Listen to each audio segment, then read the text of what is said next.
Luann, this is the slideshow that I presented at all staff in December, and it describes a new day that we are having as a church.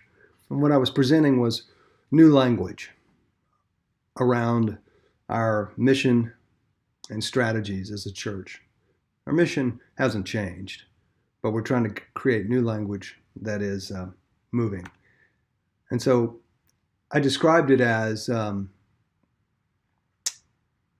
repairing a plane as you're flying. And so, yeah, it's an impossibility, right? But that's what I compared some of the process to. We can't stop, we can't close our doors and say we're going to work on this for a few months and then reopen it. We can't be reborn. We're 45 years old, so we kind of have to fix it as we go. And so that's what we're doing. A lot of it started back in February of 2018 when I sat down with Eric and I said, hey, look, let me go over our mission statement, our vision statement, our 11 values, our 3 C's, our Vision 2020, 5 goals, 7 goals, 5 guiding principles. Let me go over the 8 ministry ends that I have as a senior pastor that they hold us to, or hold me to, the elders. And so this door represents kind of the way our notes looked. It was just scattered all over the place. And what it was unclear. It was foggy. It was misty. It was, and when we were trying to drive and our windshield looks like this, we slow down. We can't just kind of go together. So what we needed was to clear up and to clarify and to create movement. We needed to clean up our language, clarify it so that we have movement. We're experiencing movement as a church. Ever so subtly, people are noticing that we're marching in sync, that there's unity in our staff. It's really amazing. And so that confusion, that state of unclarity led us to a strat-op gathering, which included staff and elders back in July, where we had a consultant come in and help us kind of focus on the many things and narrow them down to just 4. These are the actual notes that were taken on big poster-size Post-it notes. And there are 4 there. I want you to just focus on the top one, land the language, mission, vision, values, map. The map is the strategy, needed to be written and aligned. So ever since July, the little team that's listed over there on the far right, Eric, Steve, Ben Harriman, Andrew, we've met every other week, and we have talked about nuances and commas and language and words, and this is what we came up with. The chapel exists to help people meet, know, and follow Jesus. Super simple, not anything unique. You probably find other churches saying the same thing because it's trying to represent the commission that Jesus gave us. The chapel wants people to meet Jesus. We talked in our all-staff meeting about people that had trusted Christ that week. We want them to know him and follow him. And how do you do that?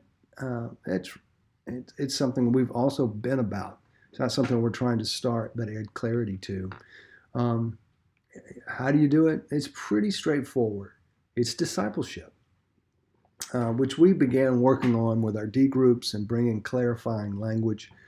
And so, helping people meet, know, and follow Jesus is helping them grow as a disciple. These are 2 disciples, male and female. And, when we thought about a disciple's growth, we tried to just kind of go, what is included in there? That they meet Jesus, that's a starting point, that they grow in Jesus, that they serve with Jesus, and they go for Jesus. Serving with Jesus is an aspect of our church. Probably 2019 will be the biggest thing that we'll be faced with. Enlisting volunteers across the board and giving the ministry away. These are all kind of destination places where you can meet Jesus, places where you can grow in him, places where you can serve with him, places you can go for him. So those are growth patterns. And so we wanted to talk about a disciple's pathway. Discipleship's not a destination. It's a direction. A long obedience in the same direction is what Eugene Peterson called it. It's a spiral of maturity, is what J.I. Packer calls it. You just keep working it. You just keep working it. So that's the disciples' pathway. It's it goes round and to one point to the next, and then back again. We never graduate. That's what the circular pathway represents. It's the same thing we want year one from our members all the way to year 100, that they're growing, that they're serving, that they're going. And so here's our little strategy: help people meet them, grow, and serve. Serve could be you see it as a growing thing or a going thing, right? You're putting feet to your obedience. And then you go, which helps other people meet. Let me ask you to see if you know what these are. Do you know what these are? I asked the whole staff that. They needed a little help, but Vic came up with the answer. Those are broad strokes. So I want to paint a picture with some broad strokes. It doesn't encompass everything we do, but it just helps you understand how this is being played out among our adults as we've been moving toward this in our action. Now we have language married to it, but our adults, it's a work in progress what we've been doing. But we've wanted people to meet and gather in our worship services. We want them to grow in community groups. So if we meet somebody that's been attending the church for a long time and they're like, hey, I want to grow, what's the next thing that y'all provide? You need to be in a group, community group, D group. You go, well, I've been in a community group for a while. What's the next thing I need to do? You need to use your gifts and serve. 1 Peter 4 says, they're speaking gifts, they're serving gifts, but you need to put those gifts to work. And if you've been serving, you go, well, what's next? Well, you need to take your faith in local outreach and global outreach and just get on out there and do it.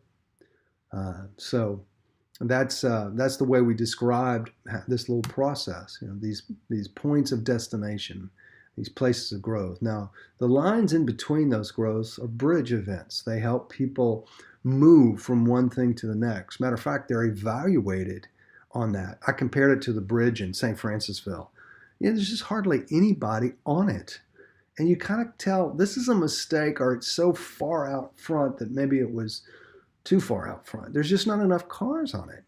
I think you've driven it, other people have. It's just very few cars. And you think, if people aren't crossing this bridge, maybe we need to build one in a different place to help them move from one location to the other. Bridge events, that's what they do. They help people move from one place of growth to the next place. They're not the end game. They're just a transitional thing. So an example of that would be First Step, which we have worked on honing and developing and talking about, helping people move really from the worship services into our community groups. That's what they're designed to do. That's how we evaluate them. So our mission is what we do. Our pathway is how we do it.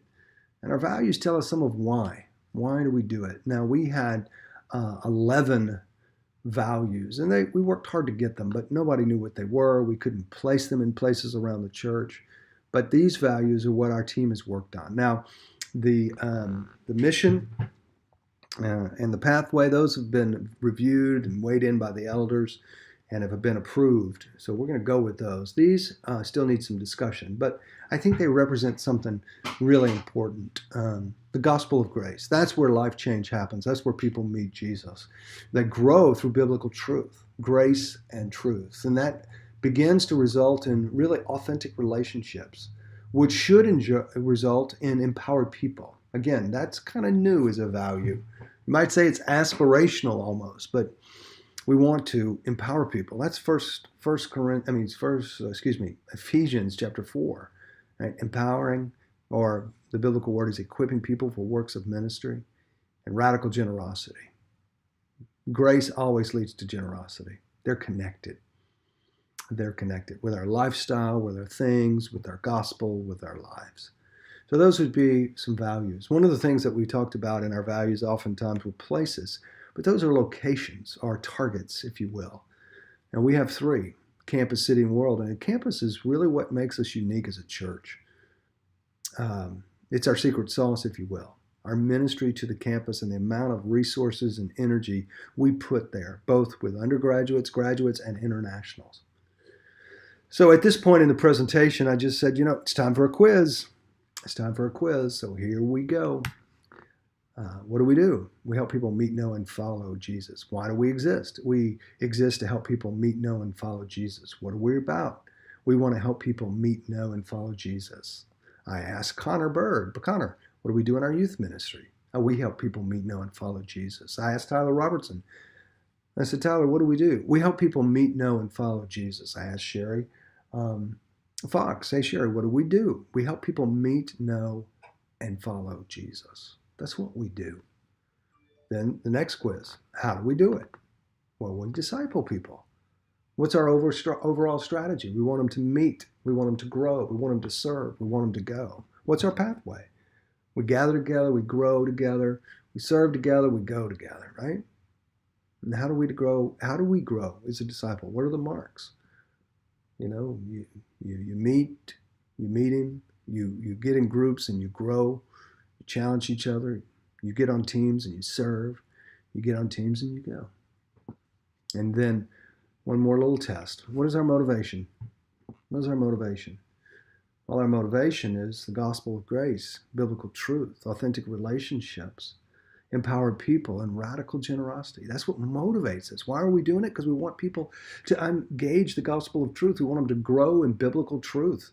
We want them to experience authentic relationships. We want them to be empowered like they've never been so that they can be generous, radically generous with their lives. What are our values? Biblical truth, gospel of grace, biblical truth, authentic relationships, empowered people, and radical generosity. So what's the tip of our spear? Tip of the spear is what makes you weep and pound the table. And what makes me weep and pound the table is the need for people to meet, know, and follow Jesus. That is the tip of our spear. That is what we're about. We want to help people meet, know, and follow Jesus. So what's next? Well, in January, we're going to preach through our mission statement and this clarity. Meet, know, and follow Jesus. Then in January, we're going to have a retreat with elders where we're going to ask them to think 10 years ahead or a 10-year vision. We're going to flesh out all the details of this pathway, this strategy, this mission statement, these values in the life of the church this spring so that next fall, man, it's super clear, and we're ready to roll. So there it is. Thanks for listening. Appreciate it.